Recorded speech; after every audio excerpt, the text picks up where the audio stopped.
My dear Masala podcast fans, I've written a book called Bad Daughter. You surprised by the title? I think not. I've never shared such deeply personal things before. I talk about growing up in poverty. I talk about my father's violence, my mother's murder. I talk about how I turned my pain into power, navigating mental health, sexuality, spirituality, and patriarchy. Bad Daughter is my story of going from Mumbai's slums to New York's billboards. But it's your story too. What's the message of this book? It doesn't matter where you come from. It doesn't matter what happened to you. You still get to have the life that you want. If you're looking for a book to move you and inspire you to change your life, type in Bad Daughter by Sangeeta Pillai on Amazon or go to my website, baddaughter.co.uk. I just threw the sari on. I took my kids. I said, let's go to the skate park. And I would like to say to all the people who noticed I matched my helmet to my sari, I was very proud of that. And the visual representation of that, for people in India, for example, to see a 40-something-year-old woman skateboarding in a sari, these are people who can now say that and see that anything is possible, right? Besharam, badtameez, chi, gandhi, jalhat, toba, oho, bad beti. I'm Sangeeta Pillai, and this is the Masala Podcast, a Spotify original.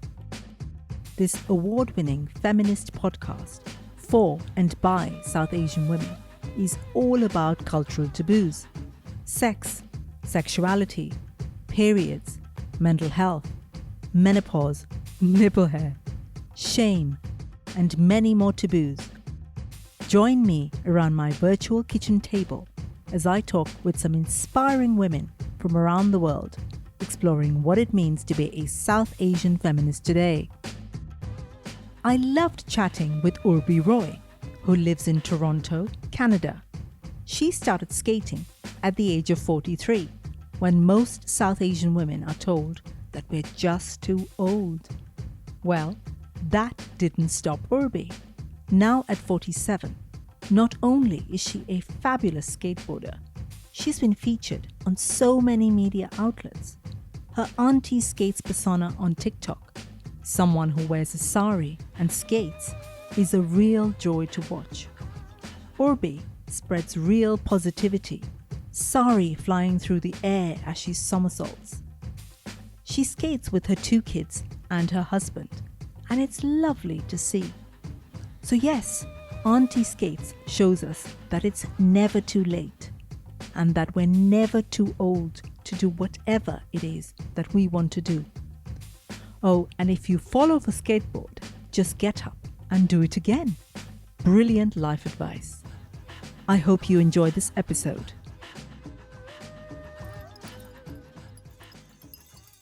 My name is Oorbee Roy, and I was born in Chicago. I grew up in New Jersey.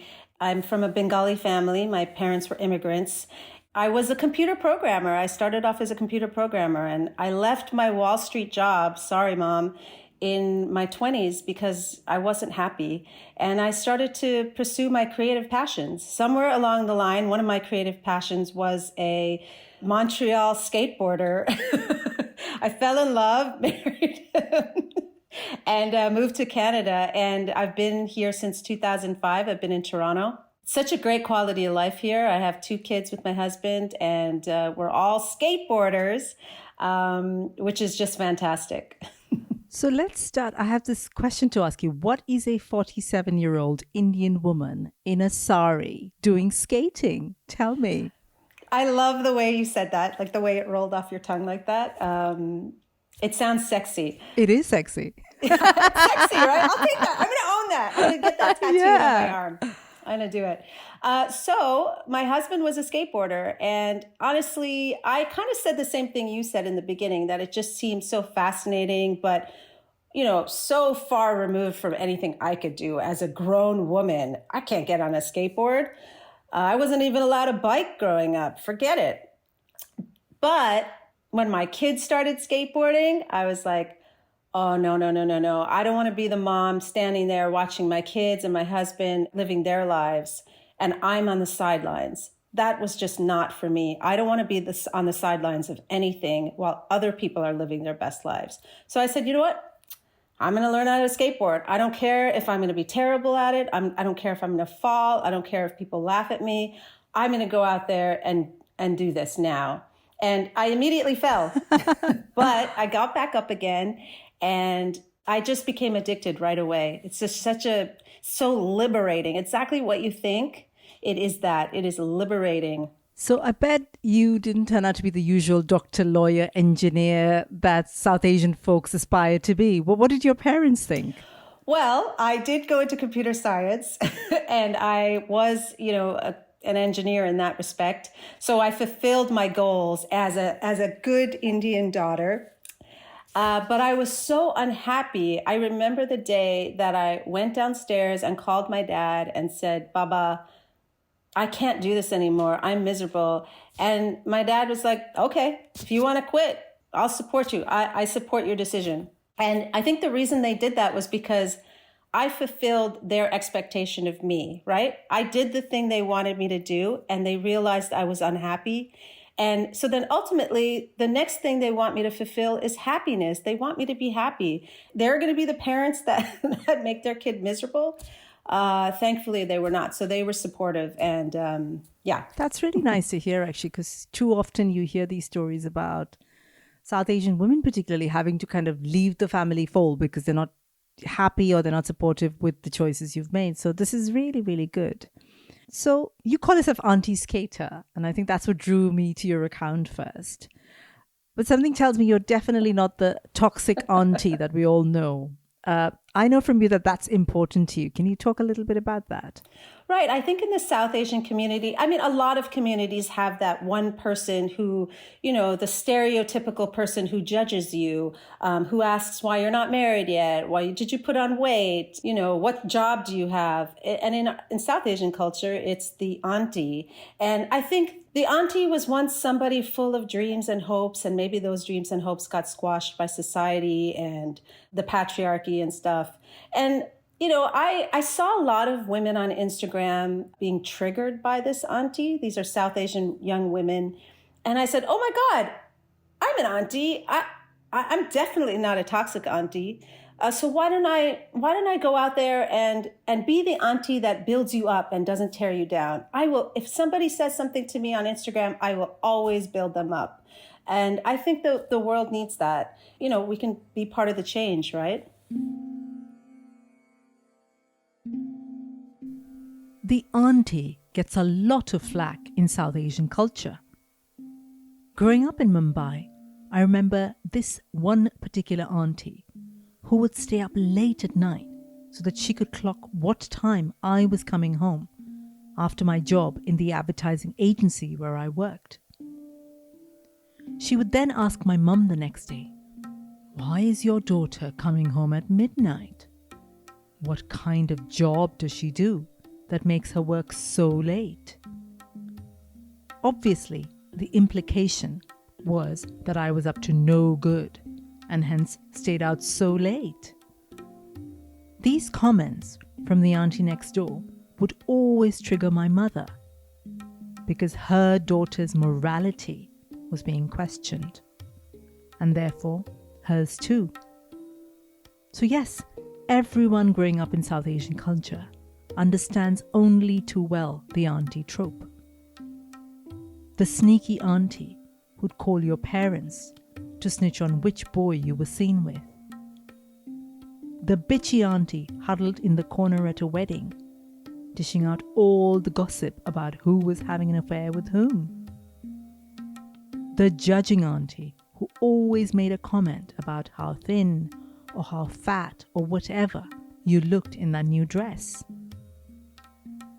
But having thought about the whole auntie trope, I'm beginning to think that maybe aunties became aunties as a survival mechanism. In a traditional culture where women had no power, the only power they could wield was on other women. So when an auntie put someone else down, she was just repeating what had been done to her. It's not about making excuses for terrible behavior, but understanding why aunties might act the way they do. And ultimately, breaking that cycle of trauma and pain so that maybe the auntie trope doesn't carry on. Let's talk about the video on TikTok that went viral, I think, for you. I know it happened at a tough time. So if you want to just talk about how the circumstances and how that came to be. Sure. Well, I'll start by saying that I started my TikTok account in February of 2021, which in Canada was a very dark period for us. February, there's no sunlight. Nobody's getting vitamin D. Everybody's depressed. But then we also had a lockdown. So everybody was so depressed that when you asked them how they were doing, they wouldn't even say good. They would just say, no, I'm not good. So I started my account to spread joy and positivity because I think the world needed that, right? I think that's part of the reason why my account resonated with so many people is because it was so joyful and positive. And unfortunately, sometime in March, my father, who was my biggest fan, self-proclaimed number one fan, biggest supporter, he was diagnosed with stage 4 lung cancer. Fortunately, my whole family just picked up, got in a car, went down there, and spent the last 5 weeks of his life with him. And while this was happening, my TikTok account was going viral. And it actually brought a lot of joy to the family. It's such a crazy thing. I think my father was always impressed with me for trying new things and seeing how it went. And, if it didn't work out, it didn't work out. If it did, it was fun. So that was, it was just a bright light in an otherwise very the darkest time of my life. The juxtaposition of the two, I think both of those things, it helped me so much get through it. I can absolutely understand. And I get the point of sort of something dark and something so bright coming together, I think. And the fact that it brought joy to your family at that time. Do you think the fact that you did the skating in a sari had something to do with it?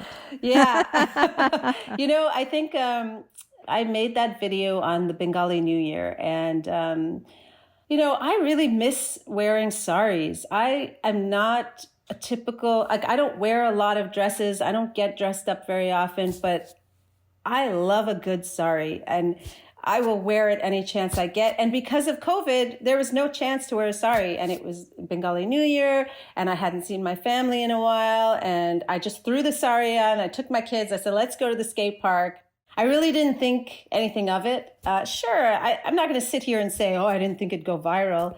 It's a cool video. It's really a rad video. It is a cool video. I've seen it. And I would like to say to all the people who noticed, I matched my helmet to my sari. I was very proud of that.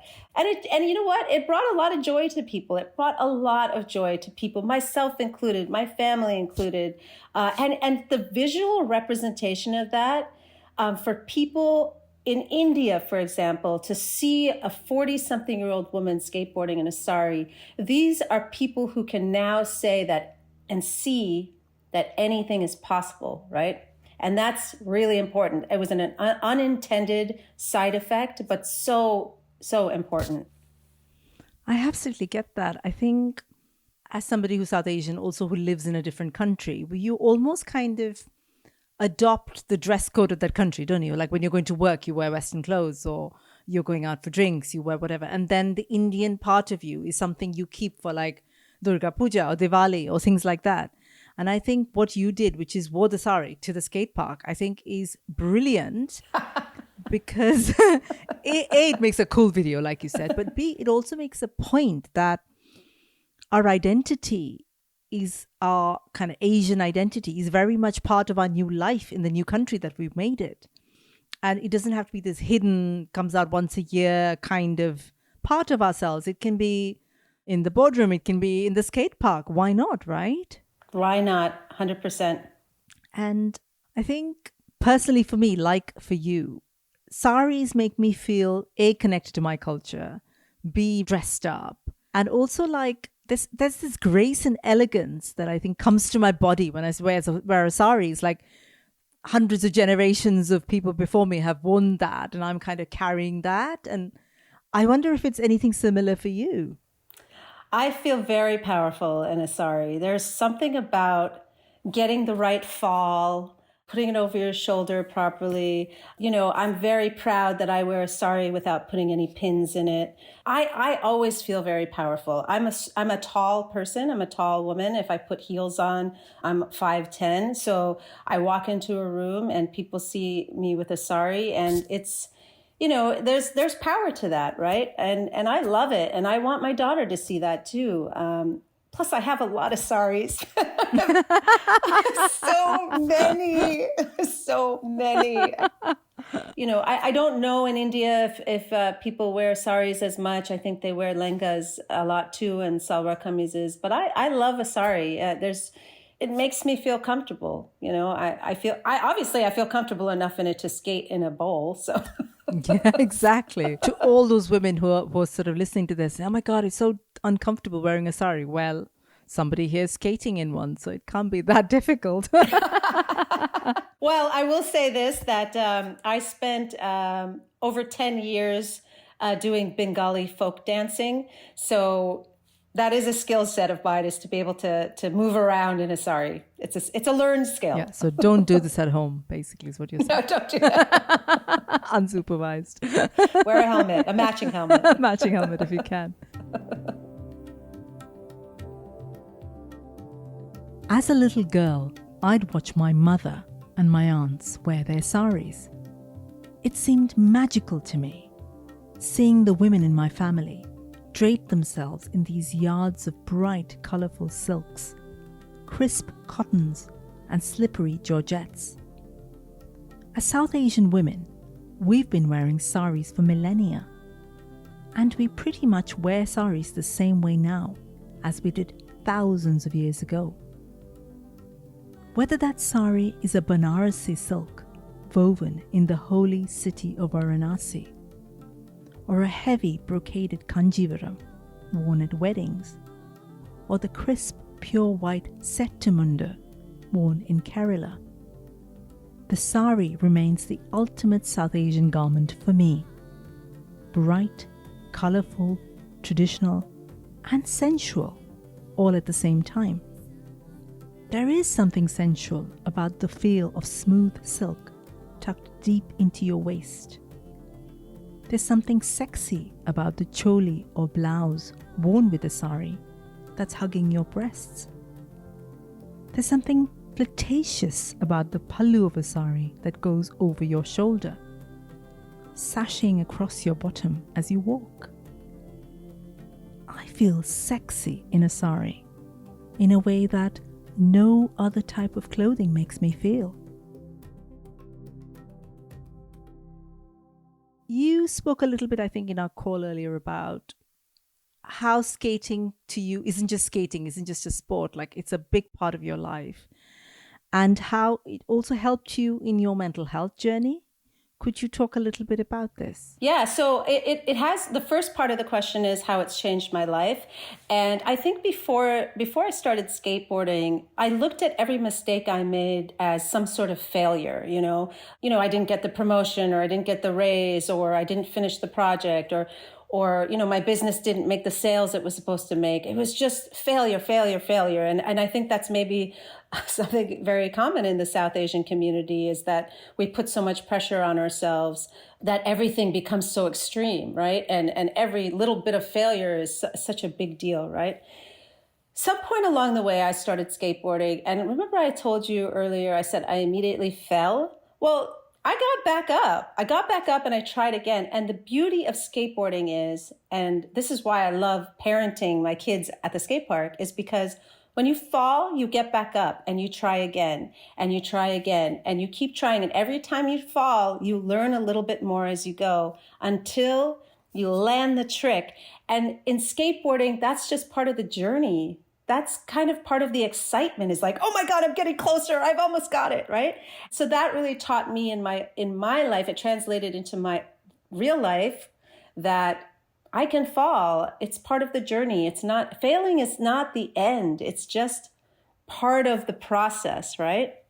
And so that's been, oh man, my dad used to tell me all the time, like, get over that. It's just move on. And I just didn't know how to do it. And now somewhere along the line, I learned how to just move on, get back up and try again, right? And then on the other side, the mental health aspect, I think, again, we put so much pressure on ourselves, Sangeeta, and we forget to play. I think adults forget to play. We just become adults and we're like, gotta pay bills, gotta go to work, gotta do all these things, gotta accomplish this by the time I'm 45. And we forget to play. We tell our kids, get off your iPads, go outside and play. And then what do we do right after that? We get on our iPhones, right? And so just the concept of playing is very, very good for mental health. And I think in the South Asian community, talking about mental health is still a bit of a stigma. So this is kind of a healthy way. You're not talking to a therapist, God forbid, but you're out there, you're being active, you're being out in the sun, you're working. So when I'm skateboarding, I'm not thinking about anything else going on in my life. I'm thinking about landing that trick. And it's very freeing. It's very liberating. When my father was sick, I was one of his caregivers, and it was really difficult to watch him slowly die, right? And it was mentally, if I didn't have skateboarding, I think it would have broken me. He was such an amazing man, and I wanted to make the last weeks of his life as comfortable as possible. And I'd give him facials every day and foot massages, but I needed the strength to get in there in that room every day and be able to do that, right? And that's why I had skateboarding, and I would go out and I would skateboard and I'd come back and I'd, be able to spend time with him. So in that respect, at a very, very deep level, skateboarding really saved me at a very dark part of my life. But on other levels too, it's just very liberating. What does it feel like when you're on the board? Describe to me what it feels like. Well, I guess it depends on what I'm doing. If I'm trying a new trick, I don't know if you've seen my videos, but I've recently started, I know you've seen my videos, but I recently started, I used to edit out the part where I'd be cursing, because when I'm scared, I curse, and I really curse. Like everybody knows that Oorbee's trying a new trick. If they hear the F word coming from the skateboard, they know. So there's a lot of fear, right? And then sometimes I wonder, why am I facing this fear? What am I doing? I'm a 47-year-old woman. Why am I standing here trying to face my fear? I don't have to do this. And then I go ahead and do it, and then I conquer my fear, and it's amazing, right? But on a day-to-day basis, I would say getting on a skateboard gives me a chance to take a break, to stop whatever I'm doing in my life and just go, as I'm talking to you, I'm looking out at my skate ramp, by the way, because after this call, I'm going to go skate.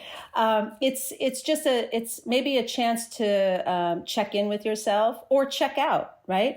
But it's very liberating. If you're in the bowl, you're flying. I feel like I'm flying. I'm a grown woman and I feel like I'm flying. What an amazing feeling that is. And I'll tell you, just getting on a skateboard itself is liberating and exhilarating. You don't have to be doing all those big tricks, right?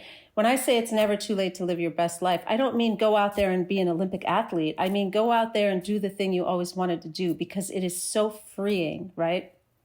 Anyway, I could go on about that, but... Oh my God, that's made me actually think, oh my God, I want to try this. Aha, you said it. I was waiting. No. I was waiting for you to say it. And you said it. It's on record. I will see you soon, and I'm going to get you on a board. Damn, I said this on a podcast. I've got to do it now. You do. So something else I was thinking about when you were talking was about within the South Asian culture, we've got, we don't talk about mental health. So this is a healthy way maybe to sort of let off some steam. But also as women, we're really not encouraged to be physically active ever. What sort of reactions do you get from other South Asian women who see your videos? Well, I think, initially when I was just starting out as a skateboarder, I think everybody was very skeptical, not just South Asian people, but everybody, just because of my age and gender. People were like, what are you doing? Are you going to break a leg? What are you trying to do? So everybody was immediately skeptical. But then as I started getting a little bit better and I started showing, my sharing my journey on TikTok, I would have to say that 99% of the feedback I've gotten has been incredibly positive. Surprisingly, I expected a little bit of hate, and I'm getting very little. And I think that, oh man, I'm lucky. I am super lucky. But also, I think that if I can inspire somebody out there to take a chance on themselves, believe in themselves, follow their dreams, maybe I'm that inner voice in somebody's head that says, oh, look, Aunty Skater to Sari, that you can go and tell your parents you don't want to be a doctor, right?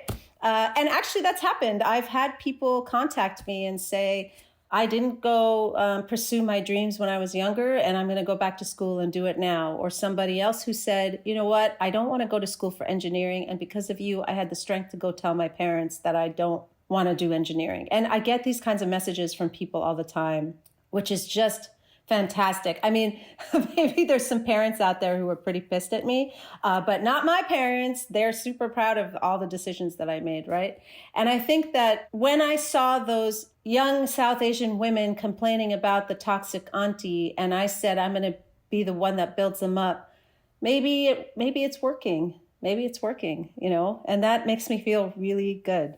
I definitely think it's working. And I think just the messages that you give out on kind of getting out there, doing the thing you want, like enjoying being in your body. That's the other, message we get as South Asian women. We're like taught to really disconnect from our bodies, right? Yeah. And by getting on that board, like you have to be in your body. There's no other way you're going to do this. So that in itself, I think, is a huge shift for people, I think.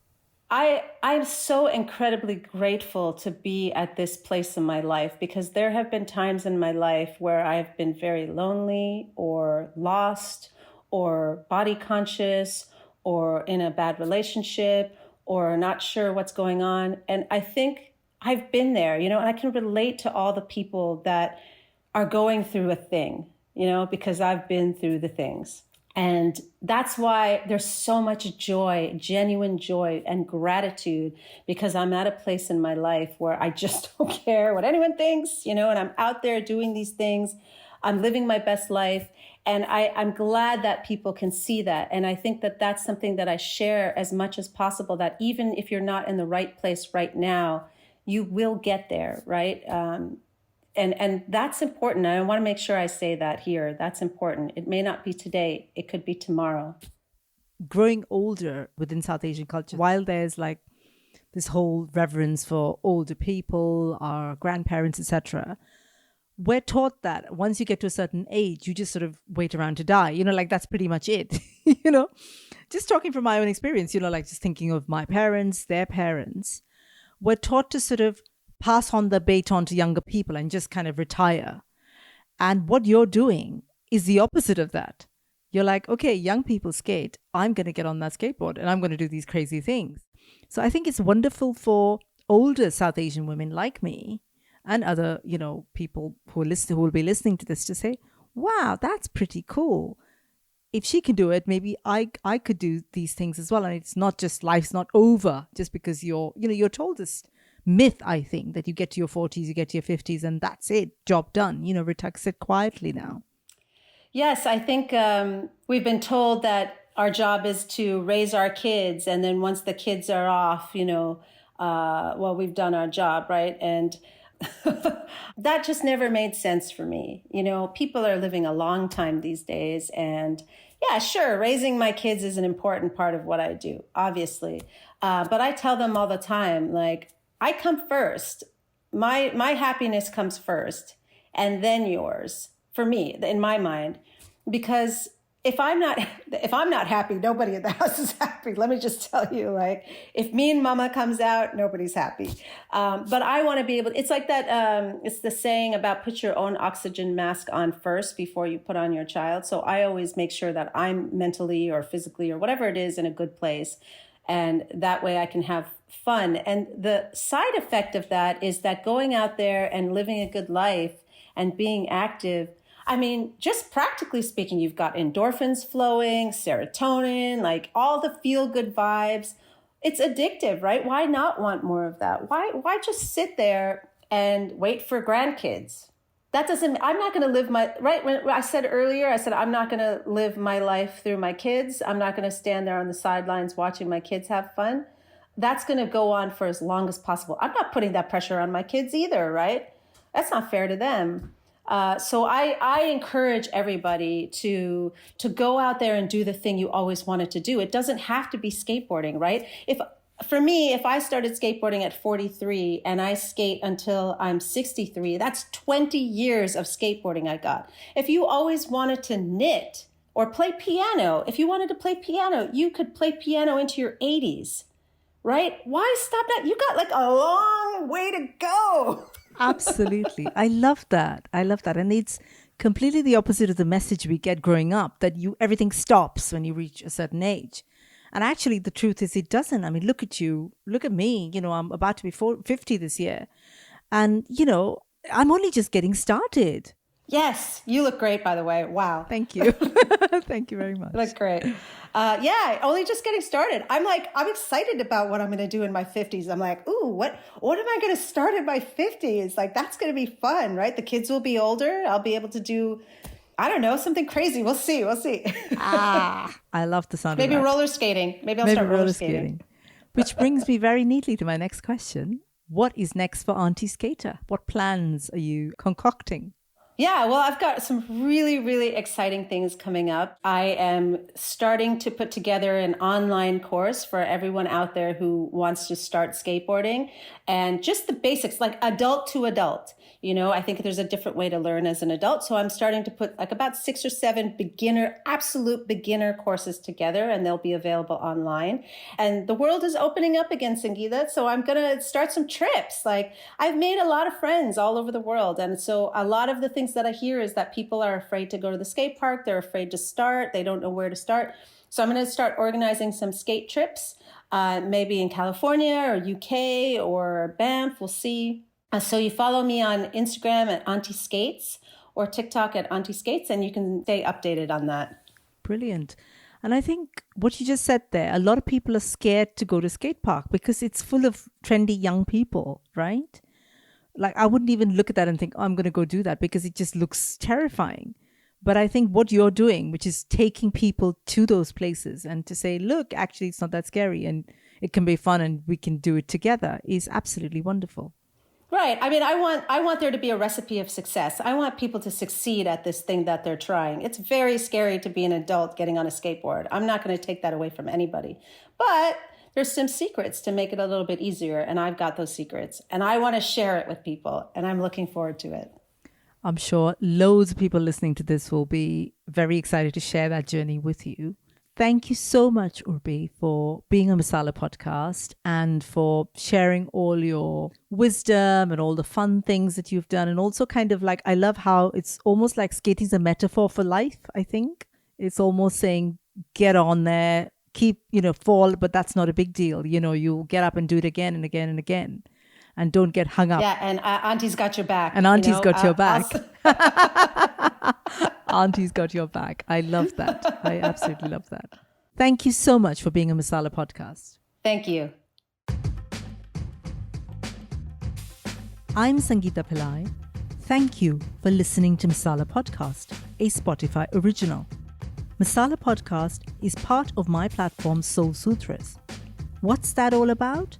Soul Sutras is a network for South Asian women, a safe space to tell our stories, to hear inspiring South Asian women challenging patriarchy, a space to be exactly the people we want to be and still feel like we belong in our culture and our community, and ultimately a space where we feel less alone. I'd love to hear from you, so do get in touch via email at soulsutras.co.uk or go to my website soulsutras.co.uk. I'm also on Twitter and Instagram. Just look for Soul Sutras. Masala Podcast was created and presented by me, Sangeeta Pillai, produced by Anushka Tate, opening music by Sunny Robertson. Besharam, Badtameez, Gandhi, Hi, bad Betty.